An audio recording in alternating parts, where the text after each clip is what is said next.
Merci Madame la maire, chers collègues. Quelle ville voulons-nous pour demain? Est-ce que nous voulons une ville muséifiée, gravée dans le marbre d'un passé qui n'est plus, sous couvert de protéger quelques arbres? Est-ce que nous voulons une ville livrée aux appétits féroces du marché? Et donc empêcher de plus en plus de Parisiennes et de Parisiens d'habiter dans leur ville? Écarter celles et ceux qui travaillent à Paris, qui participent à la création de sa richesse? Pour Paris, pour les Parisiennes, pour les Parisiens depuis toujours, pour toutes celles et tous ceux qui rêvent de la capitale, qu'ils viennent des régions ou même du monde, nous voulons une ville où il est possible de vivre et de vivre dignement. Depuis plusieurs années, la ville n'a pas manqué d'efforts pour mener une politique ambitieuse en matière de logement, à l'heure où les multipropriétaires s'enrichissent avec la prolifération des meublés touristiques, ne respectent pas l'encadrement des loyers, louent des biens à des prix exorbitants qui sont dans des conditions déplorables et aujourd'hui se plaignent de la hausse de la taxe foncière. C'est sûr, quand on possède des dizaines d'appartements à Paris, la hausse de la taxe foncière, on va la sentir plus lourdement qu'un propriétaire occupant. Oui, à Paris, l'accès à un habitat digne peut se révéler être un parcours du combattant. Éric Pliez l'a rappelé, des centaines de milliers de demandes de logement en attente, beaucoup trop de personnes à la rue, des personnes coincées dans leurs appartements, inadaptés à leur composition familiale, forcées de cohabiter.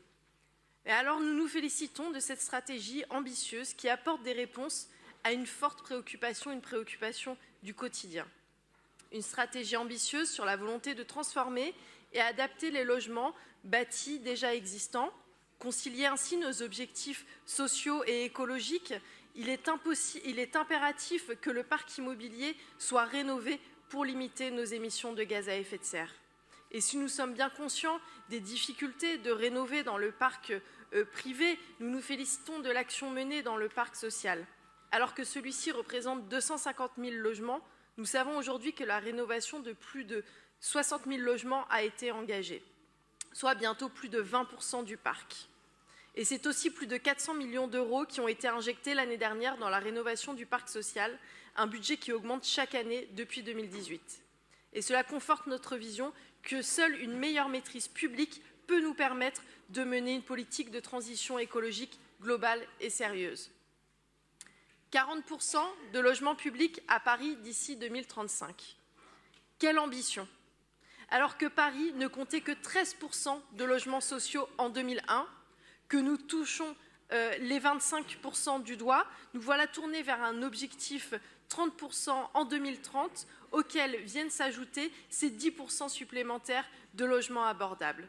Alors oui, avec un tel parc, les marges de manœuvre pour Paris pour établir un droit au logement effectif et responsable d'un point de vue écologique n'en sont que plus grandes.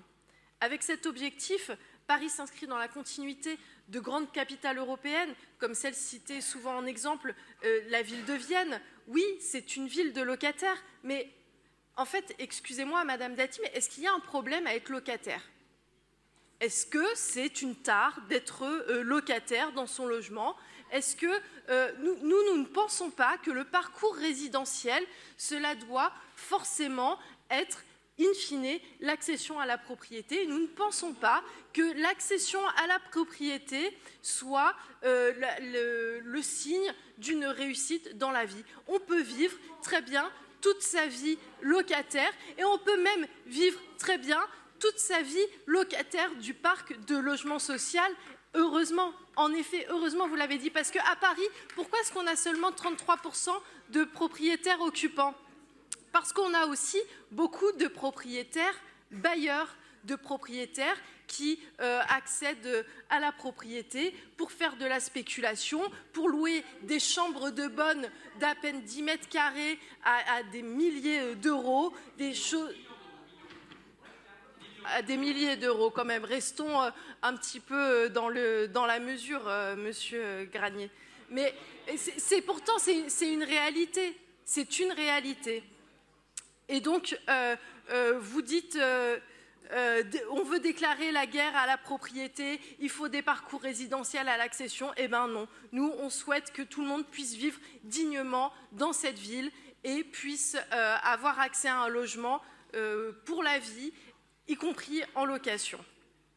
Et nous profitons de ce contexte de révision de PLU pour inclure de nouvelles dispositions nous permettant de pousser le curseur en matière de logement. La stratégie propose que dans chaque immeuble, il y ait une obligation de produire du logement public.